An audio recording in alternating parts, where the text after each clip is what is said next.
grandes capítulos, y uno de esos capítulos grandes, maravillosos, que contiene realmente sustancia, pero espectacular, de la palabra de Dios y del conocimiento de Dios, es Romanos capítulo 6. Ya vimos hace 15 días la primera parte, los primeros 15 versículos, primero 21 versículos, perdón. Y este pasaje de Romanos, o este capítulo de Romanos, toca un tema muy importante, que es la santificación. La palabra de Dios dice que cuando uno acepta a Cristo en el corazón, o sea, cuando uno recibe a Cristo en su corazón, uno nace de nuevo, uno nace del Espíritu, uno vuelve a nacer, uno nace espiritualmente. Y realmente en eso es que consiste la vida cristiana, y la vida cristiana comienza es allí, cuando uno realmente nace de nuevo. Es decir, cuando la vida de Dios penetra en nuestra vida, en nuestro espíritu, cuando Cristo viene a morar realmente en nuestro espíritu por medio del Espíritu Santo. El cristianismo no es una religión, el cristianismo no es una filosofía, el cristianismo no es una serie de normas y de reglas que uno tiene que seguir. Eso lo hace cualquier persona, eso lo hace cualquier religión, eso lo hace cualquier filosofía. El cristianismo es una cosa muy diferente. El cristianismo es una relación personal con Dios por medio de la fe en Jesucristo. El cristianismo es una relación de amor entre Dios y yo, por medio de la presencia real de Jesucristo que está vivo y que viene realmente a vivir, a morar, a habitar en nuestro espíritu. Por eso es que nuestro espíritu nace de nuevo, renace cuando Cristo entra en nuestras vidas. Y allí comienza, digamos, una nueva relación, comienza una nueva vida. Y es una relación que dura toda la eternidad. En realidad, la vida eterna comienza para nosotros desde el momento en que aceptamos a Jesús, desde el momento en que recibimos a Cristo, desde el momento en que nacemos de nuevo. Allí comienza la vida eterna, allí comenzamos a vivirla. Solo que tendremos que vivir parte de esa vida eterna, digámoslo, aquí en este planeta Tierra, mientras este cuerpo humano pues nos pueda contener, pero luego continuará en el cielo y continuará por toda la eternidad. Eso es lo que Dios está ofreciéndonos por medio de Jesucristo, y ese es el mensaje, digamos, el corazón del Evangelio. Dios quiere una relación personal con usted, conmigo, y esa relación es posible solo por medio de la fe, y es posible solamente cuando en mi vida se opera el nuevo nacimiento. Ahora, cuando uno nace de nuevo, es decir, cuando uno acepta a Cristo y uno nace de nuevo, uno adquiere una posición delante de Dios, adquiere una posición, déjeme decirle, una posición que es eterna a partir de ese instante, una posición que es inamovible a partir de ese instante, una posición que no va a cambiar ni por las circunstancias, ni va a cambiar por los diferentes aspectos de la vida ni nada. Es una posición eterna y permanente, y esa posición la Biblia la llama estar en Cristo. Estar en Cristo, esa es una posición eterna, realmente nunca va a cambiar para nada, por ninguna circunstancia. Así que esa posición realmente nos da un tremendo privilegio a los cristianos, el privilegio de ser declarados justos a los ojos de Dios. Esto le llama la Biblia la justificación, porque si Dios perdona mis pecados, le pregunto a usted, ¿Dios perdona los pecados? ¿Realmente los perdona? ¿Sí? Le pregunto, ¿cuántos pecados perdona Dios? ¿Todos? ¿O Él deja algunos por ahí todavía para, a través de eso todavía, coger un garrote y darnos? ¿Perdona todos los pecados? Absolutamente todos los pecados. Entonces, si Dios me perdona todos mis pecados, absolutamente todos mis pecados, eso quiere decir, óigame bien, eso me deja en una posición ¿de qué? De libertad. Porque si todos mis pecados son perdonados, entonces mi deuda, oiga bien, ya no existe, ya fue pagada. Y eso es lo que el Evangelio proclama y predica, que Cristo vino a salvarnos, que Cristo vino a perdonarnos, y no a perdonarnos por 3 días o por 10 años o por 50, vino a perdonarnos para siempre. Y no vino a perdonarnos un pecado o 500 pecados o 5000 pecados, sino absolutamente todos los pecados. Por eso nos da una posición de privilegio ante Dios. Esa posición nos permite comenzar a experimentar la realidad de que Dios es mi Padre y yo soy verdaderamente su Hijo. Y esa relación dura por toda la eternidad. Él siempre será mi Padre y yo siempre seré su Hijo, pase lo que pase. No importa que pueda pasar en mi vida de aquí a 50 años, o 30 años, o 20 años, o 1000 años, o 5000, o 30,000 años, Él siempre será mi Padre y yo siempre seré su Hijo. Esa posición jamás cambiará. Y eso es real para usted también, exactamente es real para cada persona que ha creído en Jesucristo, que ha aceptado a Cristo mediante la fe. Por ejemplo, la palabra dice que somos justos, es decir, que hemos sido perdonados, que hemos sido limpiados, que hemos sido libertados del pecado completamente. Dios nos ha declarado justos ante sus ojos, y esa es una posición eterna ante Él, una posición de justicia. Pero también dice la Biblia que Dios nos ha declarado santos. ¿Qué quiere decir que nos ha declarado santos? Que Dios nos ha hecho suyos, de Él. Nos ha comprado por medio de la sangre de Cristo para que le pertenezcamos a Él por toda la eternidad. Eso significa ser santo. Alguien que ha sido comprado para Dios. Alguien que Dios ha apartado para Él. Alguien que Dios ha consagrado para Él. Y todo creyente, todo cristiano, toda persona que acepta a Cristo en su corazón, inmediatamente es apartada para Dios, por lo tanto es santo. Pero esa también es una posición inamovible, eterna, permanente, santo. Sin embargo, yo soy un santo, oiga bien, que está en un proceso a la vez de santificación. Y de eso es que habla Romanos capítulo 6. ¿Por qué un proceso de santificación? Porque Dios ya me apartó para Él. ¿Entiendes eso?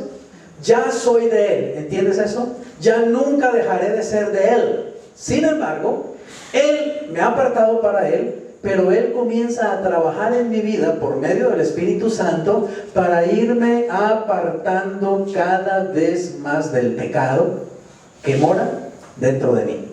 Eso se llama santificación, es decir, el pecado, por la acción que hace el Espíritu Santo dentro de mi vida, el pecado cada vez tendrá menos poder sobre mí.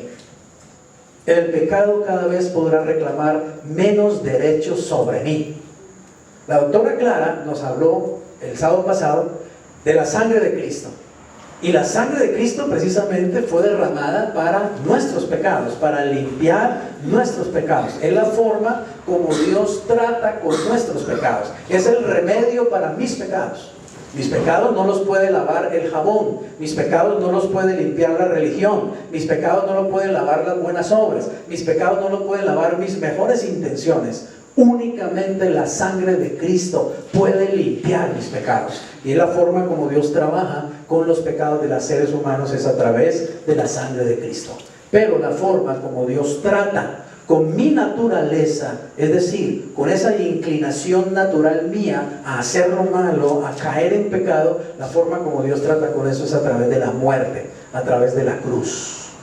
Por eso desde el capítulo 1 de Romanos hasta el capítulo 5, el apóstol Pablo habla de la justificación y habla de la sangre de Cristo que limpia los pecados. Pero a partir del capítulo 6 habla de la santificación y de la cruz de Cristo, en donde yo puedo morir o he muerto a mis pecados.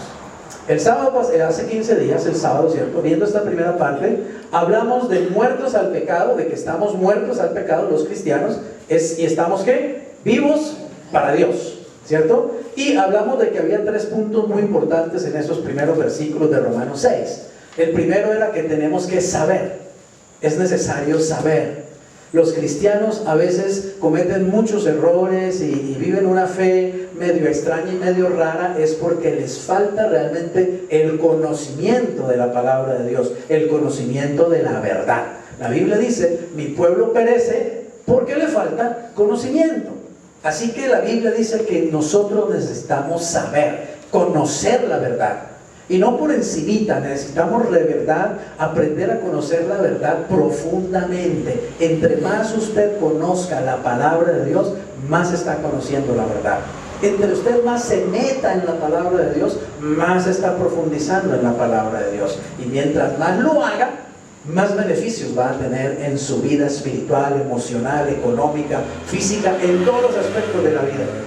Porque la palabra de Dios realmente es la que trae la luz, el conocimiento, la verdad. Y la verdad libera. Cristo dijo: conoceréis la verdad y la verdad os hará libres. Necesito saber. Y veíamos que en Romanos 6 hay algo que necesitamos saber. Y es que nosotros hemos sido muertos, sepultados y crucificados con Cristo. Y eso es una posición. Pero uno dirá: bueno, pero ¿y cuándo yo fui crucificado con Cristo? Pero ¿en qué momento yo me morí con Cristo en la cruz? ¿Y en qué momento yo fui sepultado con Cristo? Pues la Biblia dice que en el momento en que Él lo era, en el momento en que Él era crucificado, yo estaba siendo crucificado juntamente con Él.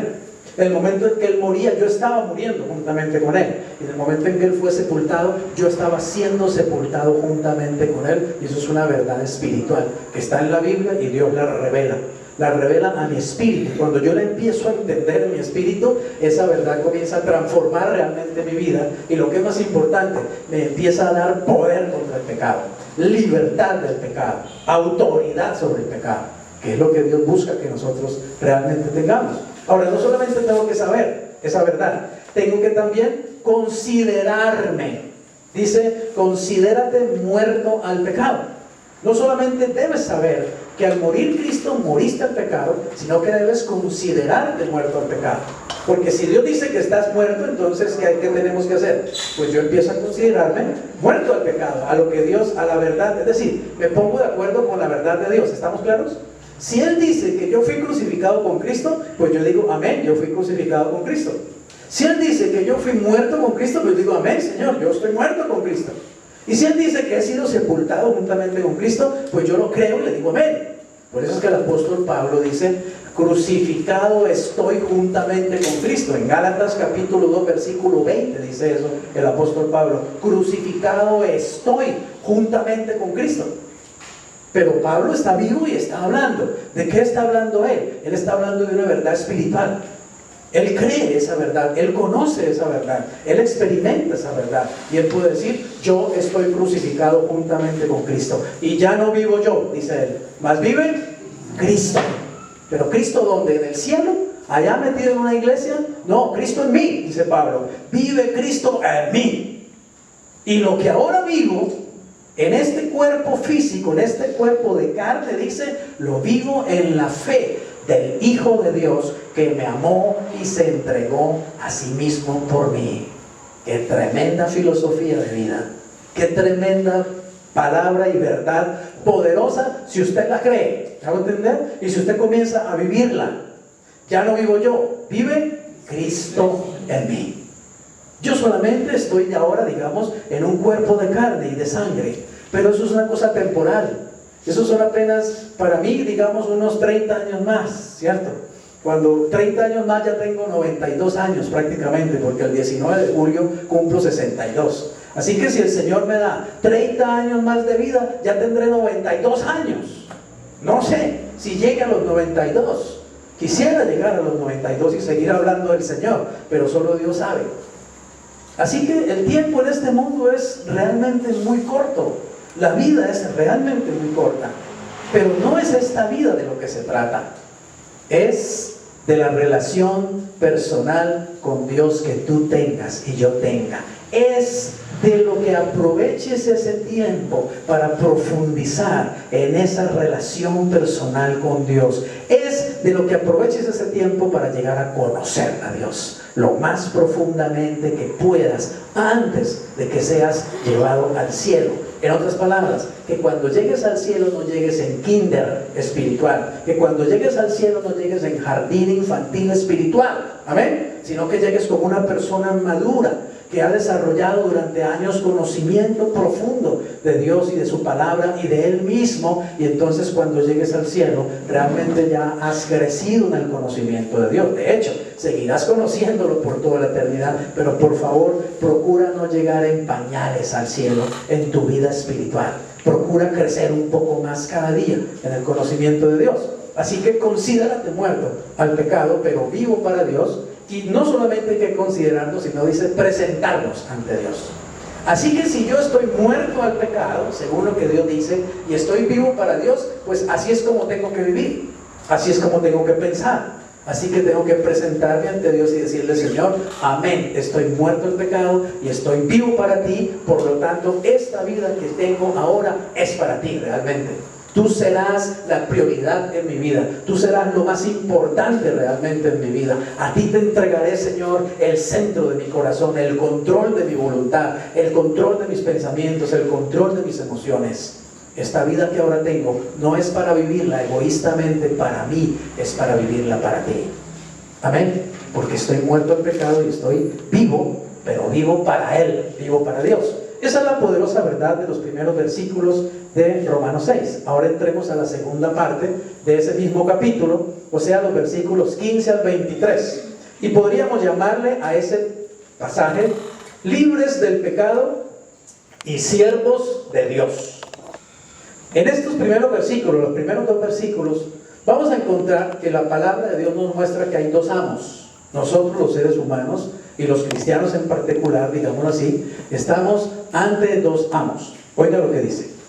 Pregunta el apóstol Pablo: ¿qué pues? ¿Pecaremos porque no estamos bajo la ley, sino bajo la gracia? No, dice Pablo, en ninguna manera. En ninguna manera.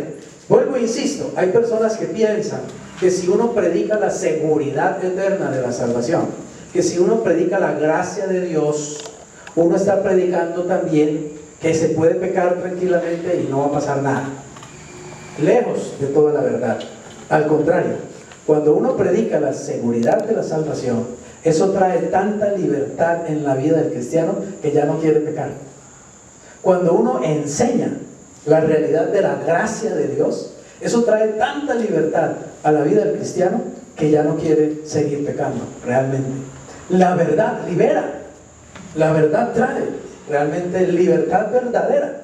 Así que a Pablo, digamos, lo acusaban de que él enseñaba la gracia y enseñaba la seguridad de salvación, entonces que él enseñaba que se podía vivir pecando. Por eso él dice: pecaremos porque no estamos bajo la ley sino bajo la gracia. En ninguna manera. Ya hablábamos de que la gracia no es una licencia para pecar, ¿cierto? No es un permiso para pecar. Al contrario, la gracia es un estímulo para dejar de pecar. Amén. Porque quiero decirte algo: el Señor viene a libertarnos, ¿o no? ¿Nos libera o no libera? Luego, si el Señor me libera del pecado, ¿entonces voy a seguir pecando? No, al contrario.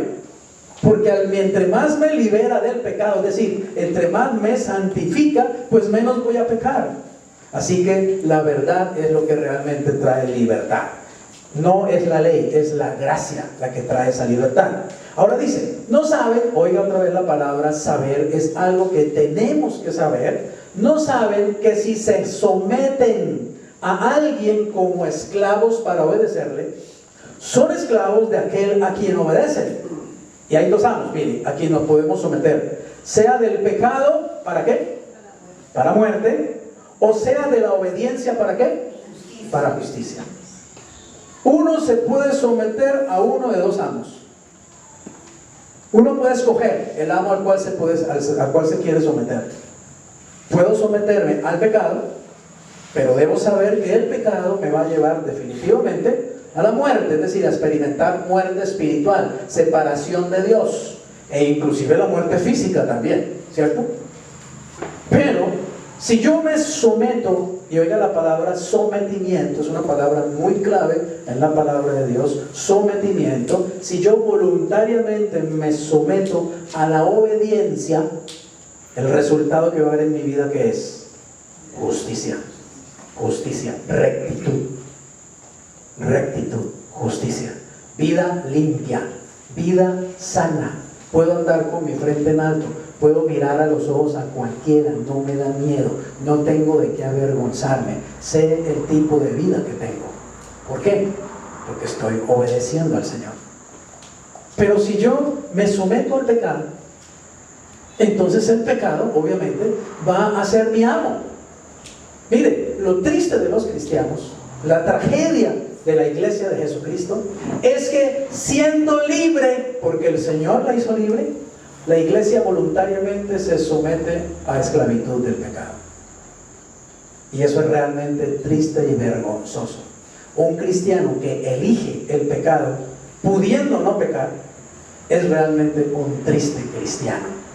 Es un terrible y mal testimonio para otras personas, un terrible y mal ejemplo. ¿Cuál es el problema entonces de por qué yo sigo, digamos, teniendo tantos tropiezos con el pecado en mi vida, a pesar de que Cristo está en mí? El problema es que no me he sometido. Amén. Es que no me someto. Entonces, el cristiano que todavía sigue fumando marihuana es porque no se somete. El cristiano que todavía vive atado al licor es porque no se ha sometido realmente a la justicia. El cristiano que todavía vive moviendo su lengua todo el tiempo para rajar de todo el mundo, para criticar a todo el mundo, para chismosear de todo el mundo, es un cristiano que no se ha sometido. ¿Está claro? El cristiano que no puede dejar la pornografía, o el cristiano que no es honesto en sus negocios, en sus cosas, que no paga lo que le debe, que no paga lo que debe, digámoslo así, que miente todo el tiempo, es un cristiano que no se ha sometido. ¿Me estoy haciendo entender? El problema entonces, digamos, es que uno escoge el amo al cual uno quiere servir. Y tristemente, el amo real, el amo legítimo de nosotros los cristianos, ¿quién es? Cristo, el Señor. ¿No lo recibió usted a Cristo en su vida? Y cuando usted lo recibió, usted por lo general hizo esta oración: Señor Jesucristo, te abro las puertas de mi corazón, yo te entrego mi vida y yo te recibo como mi Salvador y te recibo como mi Señor. Cuando usted le dijo a Cristo, yo lo recibo como mi Señor, usted le estaba diciendo: yo reconozco que usted es mi dueño. Yo reconozco que el que manda en mi vida es usted, no yo. Yo reconozco que usted no es simplemente digamos, el muchachito de los mandados, porque eso creemos a veces que es Jesucristo, ¿cierto? Eso a veces creemos que es Dios. Ay, Dios mío, voy a salir en este momento para Santa Marta de vacaciones. Señor, cuídeme la casa, que no se me metan los ladrones, Señor, en el nombre de Jesús. Señor Jesucristo, cuídeme en el avión, que no se caiga, o si voy por tierra, Señor Jesús, que no me pase ningún accidente. Señor Jesucristo, cuídame el carro. Señor Jesucristo, que no me ahogue en el mar. Señor Jesucristo, hágame este mandado y hágame este otro mandado y hágame este otro mandado. Más parece el niño de los mandados que el Señor. Amén. Y lo que tenemos que decirle es: Señor, manda que tu siervo escucha. ¿Qué es lo que tú quieres que yo haga hoy? ¿Qué es lo que tú quieres que yo diga y lo que no quieres que yo diga, Señor? ¿Qué es lo que quieres que haga y que no haga, Señor? Es mi Señor, es mi dueño, es mi Rey. La palabra clave, ¿cuál es entonces? Someterse. Amén. Someterse. El cristiano que no se somete es el cristiano que vive en su carne. Es el cristiano carnal, el cristiano que la anda embarrando en toda parte. Que aunque anda con una Biblia ahí debajo como de desodorante todo el día, la andas embarrando en todas las cosas, en todo momento, dando un pésimo testimonio. Viviendo simplemente un cristianismo de pacotilla. No un cristianismo que honre al Señor, que glorifique al Señor, porque la clave es someterse, sometimiento. Entonces quiero que sepas que es muy importante que tomes una decisión diaria y personal y permanente, y es sujetarte al Señor, someterte voluntariamente al Señor, a su palabra, a su verdad, a la justicia, a la obediencia. ¿Para qué? Para que opere la justicia de Dios en ti, para que la justicia de Cristo se vea en ti, para que la justicia de Cristo brille a través de ti, para que no seas tú sino Él. Amén. Porque ya no soy yo sino Él. Eso es un cristiano que ha aprendido a sujetarse, a someterse. Muy bien, los versículos 17 al 19 podríamos decir que está tratando la verdad de que somos libres del pecado, pero somos siervos de la justicia. Amén. Es decir, porque una persona podría decir, y mucha gente cree que esto es lo que nosotros enseñamos: usted recibe a Cristo y ya es salvo para siempre, y es verdad, por lo tanto puede dedicarse a pecar. Eso sería un mensaje estúpido e inútil. Lo que le enseñamos es: usted ya es salvo para siempre, por lo tanto viva en santidad. Amén. Para que glorifique a Dios con su vida, y además para que usted le vaya bien. Además quiero decirle lo siguiente, mire, a uno le regalan la salvación, eso es una realidad en la Biblia, le regalan la salvación, pero cuando uno reciba a Cristo, de ahí en adelante lo que uno viva, oiga bien, lo que uno viva, de acuerdo a como uno viva, de acuerdo al sometimiento que uno tenga a la verdad, a la obediencia, a la justicia, a uno le van a premiar eso también en el cielo. Se llaman galardones, y por eso hay un juicio que se llama el juicio del tribunal de Cristo, que va a ser para todos nosotros los cristianos. Quiero que sepan que a usted y a mí nos va a juzgar Jesucristo en el cielo, pero no nos va a juzgar por el pecado. ¿Entiende lo que quiero decir? Porque el pecado está ¿qué? Cancelado, perdonado. Nos va a juzgar es por el servicio que hemos realizado mientras estamos en este mundo siendo creyentes en Cristo. Amén. En otras palabras, nos van a reconocer la calidad o estilo de vida cristiana que hemos tenido. Entonces el cristiano que piensa que el cristianismo es una recocha, ¿cierto? Y no crece y no madura y no profundiza y vive allí livianamente y mediocremente, pues en el cielo es un mediocre también. Y el Señor sencillamente no tendrá ningún premio que darle, ninguna, digamos, cosa que reconocerle. Será salvo y entrará así como por fuego, como dicen Corintios, pero no tendrá reconocimiento de parte del Señor. Yo le pregunto, ¿usted quiere reconocimiento de parte de Dios? ¿Usted quiere ser del montón allá en el cielo?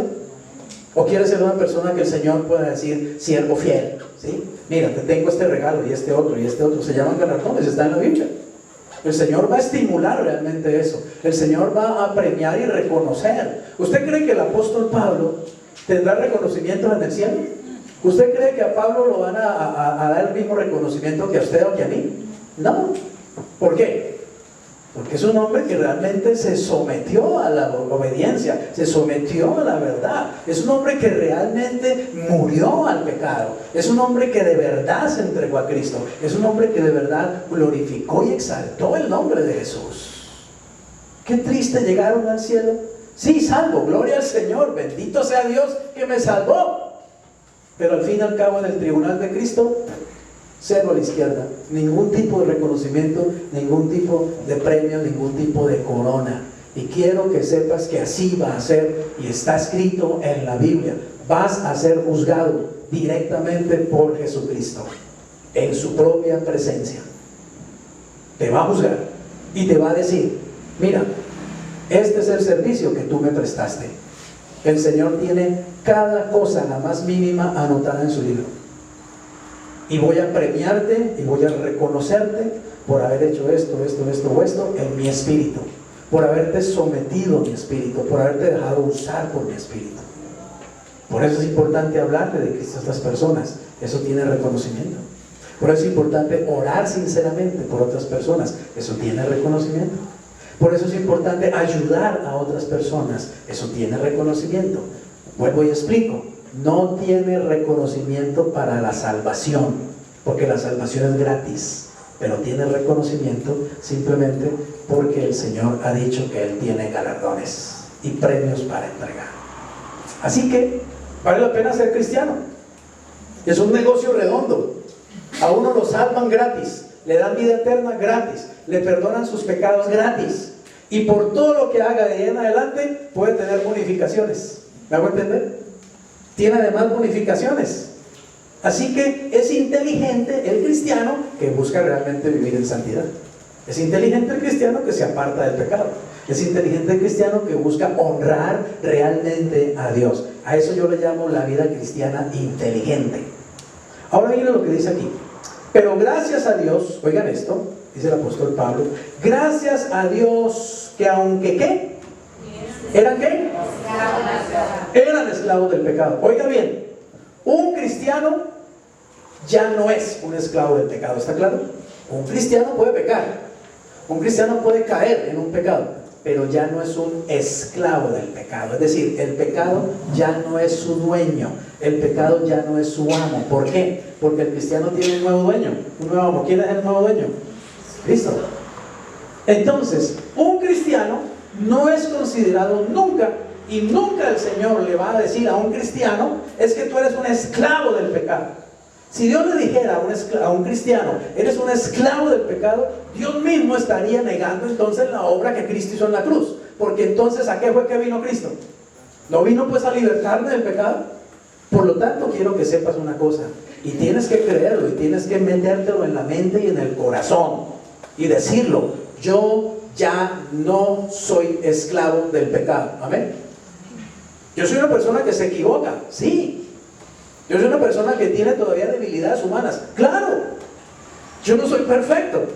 Yo soy una persona que todavía caigo en determinados pecados, pero yo ya no soy esclavo del pecado. Es decir, ya no tengo que quedarme allí, hundido en el pecado todo el tiempo. Puedo caer en un momento determinado, pero también me puedo, ¿qué? Volver a levantar y ser lavado con la sangre de Cristo y seguir adelante creciendo en el Señor. Esa es la libertad a que el Señor nos ha llamado, y es la posición que nos ha dado. Nos ha dado una posición de libres, libertad del pecado. Oiga lo que dice nuevamente la palabra, y lo dice el apóstol Pablo, inspirado por el Espíritu. ¿Qué está diciendo él? Pero gracias a Dios, que aunque eran tiempo pasado esclavos del pecado, ¿qué ha pasado? ¿Han obedecido qué? De corazón. ¿A qué? A aquella forma de doctrina a la cual han sido entregados. ¿Cuál doctrina? ¿La doctrina del pastor Rojas? ¿La doctrina de la iglesia cristiana fulana de tal? No, la doctrina de Dios, la única que existe, la verdadera, la pura, la palabra de Dios, la Biblia. ¿Dónde está la doctrina pura? ¿Dónde está la doctrina verdadera? En la Biblia. ¿Dónde tienes que ir a buscarla? A la Biblia.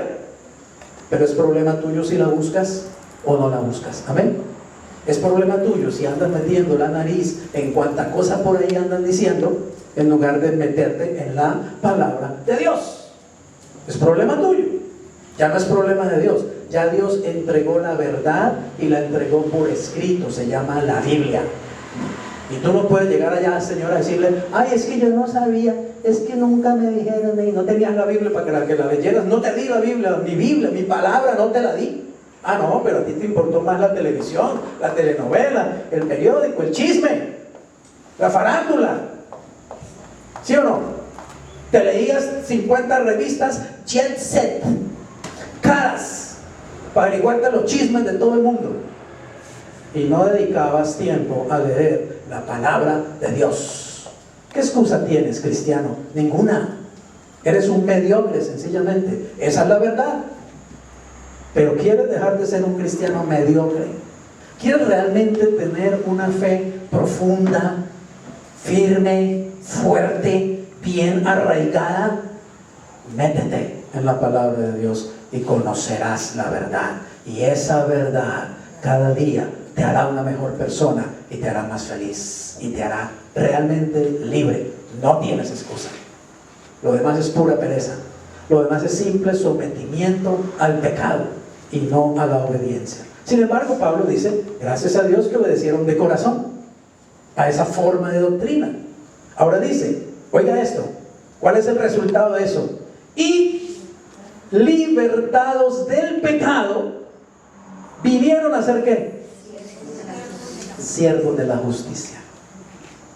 Oiga bien, libertados del pecado. Yo ya soy libre del pecado. Usted ya es libre del pecado. ¿Por qué?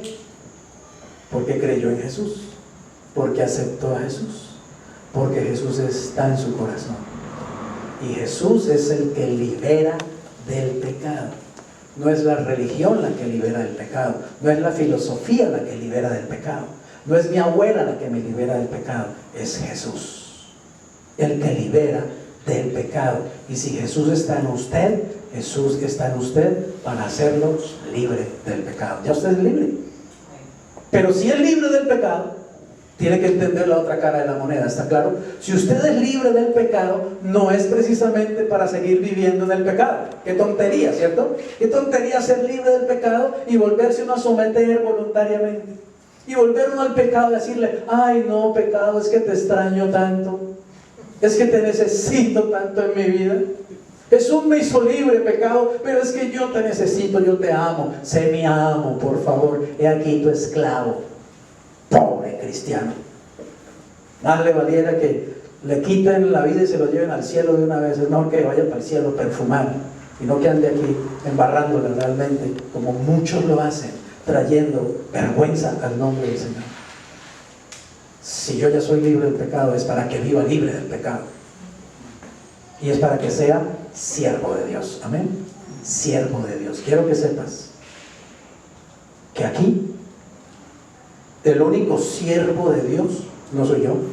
La gente dice, ¿cierto? Ahí es un pastor, es un siervo de Dios. ¿Y usted qué es? ¿Y usted qué es? ¿Blancanieves? ¿O es uno de los enanos de Blancanieves? ¿O qué? Usted es igualmente un siervo, igual que yo. ¿Entiende eso? Somos siervos del Señor, pero usted tiene que creerlo, por favor. Usted tiene que creérselo. Usted tiene que empezar a entender que usted es un siervo de Dios. ¿Sabe qué quiere decir un siervo? Que usted sirve a Dios en todas las cosas. ¿O es que solo se sirve a Dios dando un sermón? ¿Solo se sirve a Dios estando en una iglesia? ¿Solo se sirve a Dios orando? No, servimos a Dios en todos los aspectos de la vida realmente, cuando uno entiende claramente el concepto de siervo. Yo vivo para Dios, amén. Sirvo a Dios en todo lo que hago, en todo lo que me propongo, en todo lo que pienso, en todo lo que emprendo, es para el servicio de Dios. Cuando uno adquiere esa conciencia, cuando uno sabe realmente eso, y cuando uno lo cree, y cuando uno lo vive, la vida tiene otro sentido, la vida tiene otro sabor. Las metas son distintas, los proyectos son diferentes, son para Dios. Así que aquí no hay un solo siervo de Dios. Aquí hay un siervo que está predicando, que está enseñando la Biblia. Pero ¿a quién se la estoy enseñando? A siervos de Dios. ¿Entienden lo que quiero decir? ¿A quién se la estoy enseñando? A santos. A santos. ¿A quién se la estoy enseñando? A hijos de Dios. ¿A quién se la estoy enseñando? A personas, hombres y mujeres que han sido libertados del pecado. Porque ya lo fueron, ya han sido libertados del pecado. Pero tú tienes que saberlo. Tú tienes que creerlo. Y tienes que vivirlo. Amén.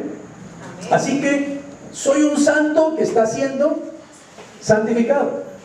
Y soy un libre que está siendo liberado mediante un proceso que se llama santificación. Ahora, noten lo que dice el apóstol Pablo. Hablo como humano. Dice, hablo como humano por su humana debilidad.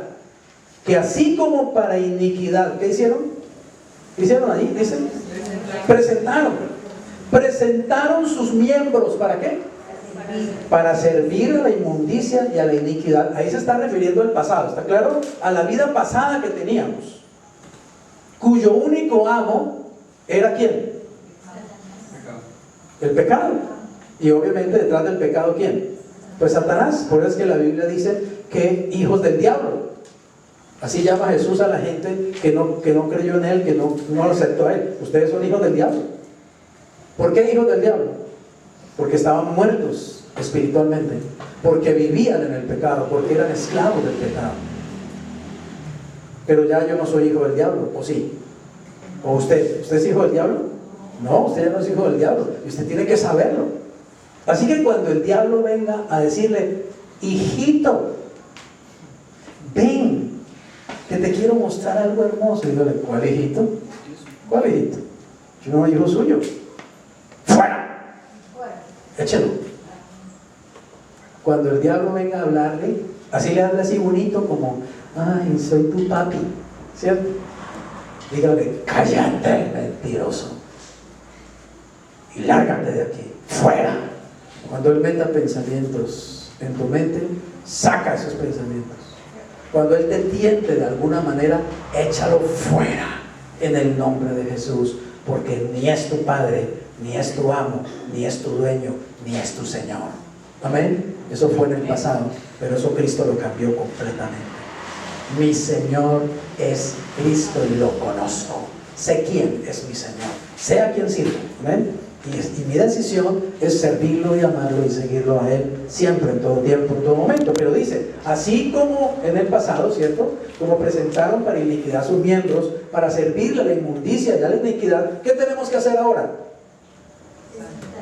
Ahora tenemos que presentar nuestros miembros para servir ¿a quién o a qué? A la justicia.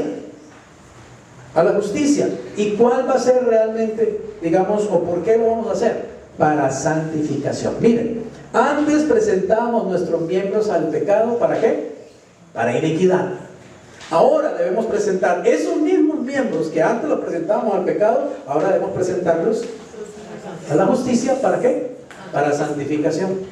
Es decir, entre más yo tome la decisión de someterme a la obediencia, a la justicia y a la verdad, más opera el proceso de santificación en mi vida. Cada vez, óigame bien, cada vez el pecado va a tener menos poder sobre mí. Seguramente hemos conocido personas, ¿cierto?, que no pueden ver una botella de licor. ¿Por qué? Porque los tiene atrapados, ¿cierto? Los tiene esclavizados. Y se toman un traguito y luego otro y luego otro y se toman la botella y ya eso no les es suficiente y tienen que irse a buscar otra botella, hasta que terminan completamente idiotizados. Son esclavos de la botella. Una botella le hace así y lo vuelve un monigote y lo pone hasta hacer estupideces, lo pone a hacer ridiculeces, o lo pone a manejar un carro y ¡pum!, por ahí se da contra una pared y se mata, ¿sí? Porque es un esclavo. Pero una persona que recibe a Jesús y realmente empieza a someterse al Señor, tendrá poder contra eso. Y llegará el momento en que vea una botella y no le da ni cosquillas. ¿Me hago entender? ¿Por qué? Porque ha sido santificado, ha crecido en el proceso de santificación, ha entendido que ya es libre del pecado, ha entendido que ya no tiene que ser esclavo del pecado y ha entendido que ahora vive para Dios. Último punto, prácticamente. El fruto de la obediencia. O sea, ¿cuál es el resultado de uno someterse al pecado? ¿Cuál es el resultado? Muerte, ¿cierto? Vergüenza, confusión. ¿Y cuál será el resultado de uno someterse a Dios? Vida plena, felicidad, gozo, paz, bendición, ¿sí? Entonces, ¿por qué el hombre no se somete a Dios? ¿Por qué no toma la decisión inteligente de someterse a Dios? ¿Por qué la gente le tiene tanto miedo a las iglesias? ¿Por qué le tiene tanto miedo a la Biblia? ¿Por qué? Si es lo mejor realmente que uno puede hacer. Porque, ¿sabe? Porque en el fondo quieren seguir siendo esclavos del pecado, de la maldad y de todo lo que hay.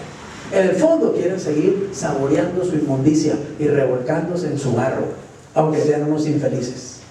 Porque el hombre, en su naturaleza, tiende a amar más lo malo, a amar el pecado. Pero cuando uno nace de nuevo, y Dios comienza a uno a renovarle el entendimiento y los ojos se empiezan a abrir y uno empieza a conocer la verdad, yo ya no quiero volver allá jamás. ¿Me hago entender? Ya no quiero volver a ese pasado. Allá no hay nada para mí, absolutamente nada. Ahora quiero caminar en Él. Quiero meterme cada vez más profundo en sus aguas. Quiero conocerlo mucho más profundamente y disfrutar de Él. Amén. Pero tiene que ocurrir un nuevo nacimiento. Tiene que ocurrir un encuentro real con Jesús. Más allá de religión, más allá de filosofía, más allá de reglas y normas. Versículos 20 y 22, el fruto de la obediencia, dice, porque cuando eran, noten la palabra pasada, siempre es pasado, ¿no?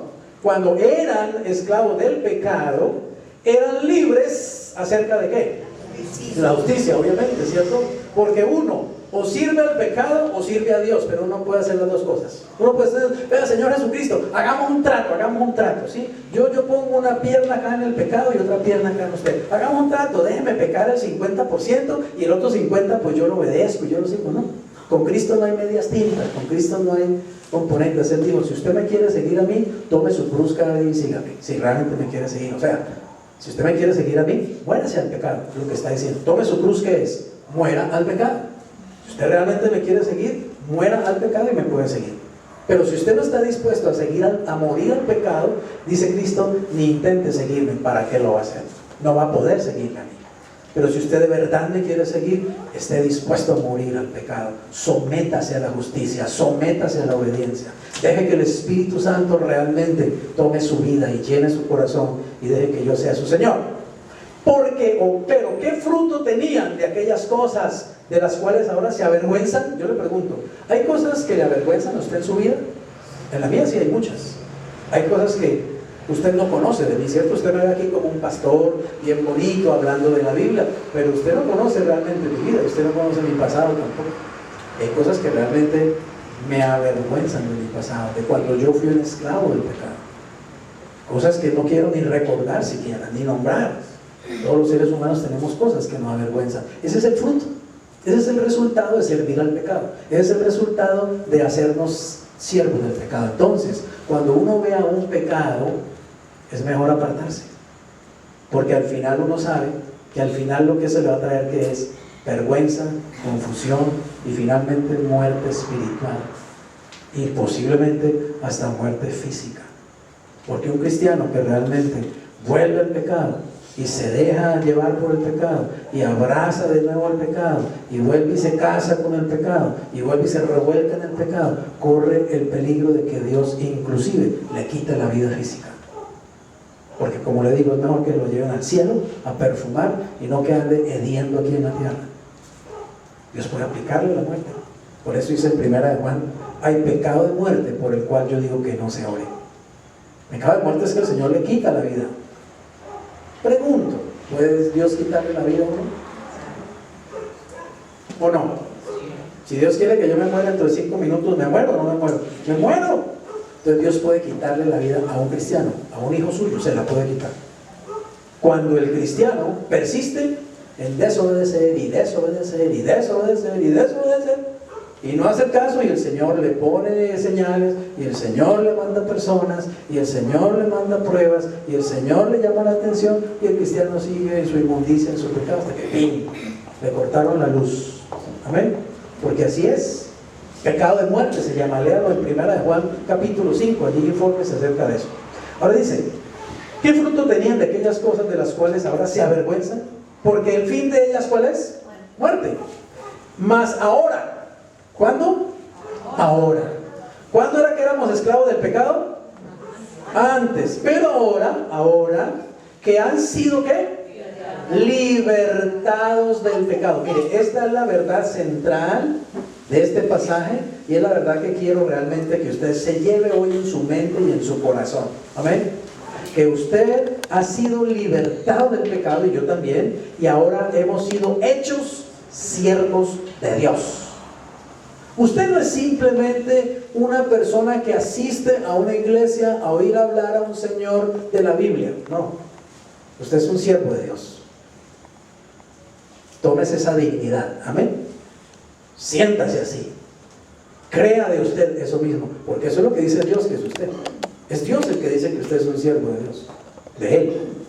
Entonces asúmalo, hago entender, asúmalo. Viva como un siervo de Dios. Hágalo conscientemente, sírvale a Él conscientemente, viva para Él, hónrelo. Ahora hablaba Germán de que su hija lo honra. Oiga, un padre hablando y diciendo, mi hija me ha honrado a mí y ha honrado a la mamá. ¿Qué crees que dice Dios acerca de sus hijos? ¿Que lo honramos o que lo deshonramos? Porque hay hijos de Dios que lo deshonran. Pero ¿qué tipo de hijo de Dios quieres ser tú? ¿Qué tipo de hijo de Dios quiero ser yo? Yo quiero ser uno que lo honre realmente, no que lo deshonre. Así que entonces asumamos nuestra posición. Somos libres del pecado, pero somos siervos de Dios. Y cuando uno realmente sabe esto, ¿cuál va a ser el resultado? ¿Cuál es el fruto de vivir como un siervo de Dios, de obedecer al Señor? Pues tienen por su fruto, ¿qué? La santificación, lo que te decía ahora. Entre más obedezcas, más libre del pecado vas a ser. Amén. Y entre más libre del pecado vayas a ser, más autoridad moral y más autoridad espiritual tienes en tu vida. Porque uno no puede estar hablando a otros de que deje el pecado, apártese del pecado, si uno está en las mismas. ¿Está claro? ¿Cómo le dice un padre a un hijo, vea hijo, no fume, que eso es malo, que eso no le va a ayudar, cuando él anda con la caneca todo el día en la mano? ¿Qué autoridad moral tiene? ¿Qué autoridad espiritual tiene? ¿Qué autoridad autoridad espiritual tiene un padre al cual su hijo jamás lo ve leyendo la palabra de Dios, nunca lo ve de rodillas delante del Señor, que le diga: hijo, busque a Dios, ande en el bien, obedezca al Señor, busque el camino recto? Pues el hijo le diría: pues búsquelo primero usted. ¿Sí o no? Demos ejemplo. Tenemos que ser ejemplo de aquello que hablamos, de aquello que decimos. Yo no puedo educar a mis hijos solamente a punta de órdenes, o a punta de consejos, o a punta de amenazas. Los hijos se educan es a punta de ejemplo, realmente, de ejemplo real. Usted tendrá autoridad con sus hijos, moral y espiritual, si usted realmente es ejemplo. Pero si usted no es ejemplo, ¿qué autoridad tiene? Ninguna. No tendrá autoridad ni con su esposa, ni con sus hijos, ni con nadie. Nadie le va a creer, ¿cierto? Hay gente que dice: no, yo a veces no le creo ni lo que reza, ¿o no? ¿Qué quiere decir eso? Esa persona realmente no es un ejemplo, no vive lo que dice. Amén. Así que si usted realmente está obedeciendo y quiere obedecer y va a obedecer al Señor, va a tener por fruto la santificación, mayor autoridad moral y mayor autoridad, digamos, espiritual contra el pecado. Y como fin, ¿qué tiene uno? Como fin, la vida eterna. ¿Quiere decir eso que al final es que la vamos a obtener? No, ya la tenemos. Ya tenemos la vida eterna. Pero la vida eterna, digamos, finalmente es como nuestro premio mayor. Porque ¿qué le parece recibir vida eterna? ¿Le parece poquito? ¿Le parece un regalito ahí barato? Que nos hayan regalado vida eterna. Entonces, oiga bien, el saber que tengo vida eterna tiene que ser un estímulo para que yo viva agradecido para con Dios, ¿o no? Y si yo estoy realmente agradecido para con Dios, ¿me voy a ir otra vez a buscar al pecado como me amo? ¿O voy realmente a buscar honrar a Dios? Obviamente que voy a querer honrar a Dios, voy a querer servir a Dios. Conclusión o último versículo, el 23. ¿Cuál es finalmente el precio de la obediencia? Ahí está muy claro. Porque la paga, o sea, el precio que hay que pagar por servir o por hacernos nuevamente esclavos o someternos al pecado, ¿cuál es? Muerte. Más el regalo de Dios, la dádiva de Dios, es que vida eterna. ¿En quién? En Cristo Jesús, Señor nuestro. Es decir, la vida eterna está en Cristo. El regalo de Dios está en Cristo. Pero si Cristo no está en mí, entonces ¿qué tengo yo? Vida eterna. En 1 Juan capítulo 5 también, creo que versículo 12 o 13, dice: el que tiene al Hijo de Dios tiene la vida. Pero el que no tiene al Hijo de Dios no tiene la vida. La vida eterna está en Cristo. Solo Cristo puede dar vida eterna. Y Cristo solo da vida eterna, solo la vida eterna, cuando Él entra en el corazón y en el espíritu de una persona. De otra manera no lo va a hacer. O sea, Cristo no sopla desde el cielo y dice: ahí les envío la vida eterna, reciban. ¿Está claro? Ni manda un ángel con un paquete. Vea que aquí Cristo le manda la vida eterna. No, Cristo es la vida. ¿Amén? Y yo tengo que recibirlo para recibir la vida. Solo cuando le abro mi espíritu, cuando le abro mi corazón, cuando lo invito a entrar en mi vida, es que recibo la vida. Y es un regalo, realmente es un regalo costosísimo, muy costoso. Pregúntele a Cristo cuánto le costó ese regalo. Le costó su sangre, le costó su vida. Sin embargo, nos lo dan gratis. Y es un regalo maravilloso. Conclusión: somos libres del pecado y ahora somos siervos de Dios. Vivamos como lo que somos. Cristiano, vive como lo que eres. Vive como lo que tú realmente eres. Comienza a hacerlo. Toma decisiones al respecto. Decisiones reales. Puede que sean decisiones costosas, pero tómalas. Sé lo que Dios dice que tú eres. Vive como Dios dice que tú ya eres. Si eres libre del pecado, vive de esa manera. Si eres un siervo de Dios, vive de esa manera. Amén. Esa es nuestra responsabilidad. Y la palabra clave es: sujétate, sométete cada día al Señor y a su palabra, a la obediencia y a la verdad. Padre, damos gracias en el nombre precioso de Jesús por la palabra tuya, Señor, que nos desafía, que nos confronta, que también nos bendice y nos da gozo y trae paz a nuestro corazón, Señor. Gracias, Padre, por tu palabra que es verdad. Te alabamos y te bendecimos. Yo quiero pedirle que haga esta oración conmigo. Hagámosla juntos.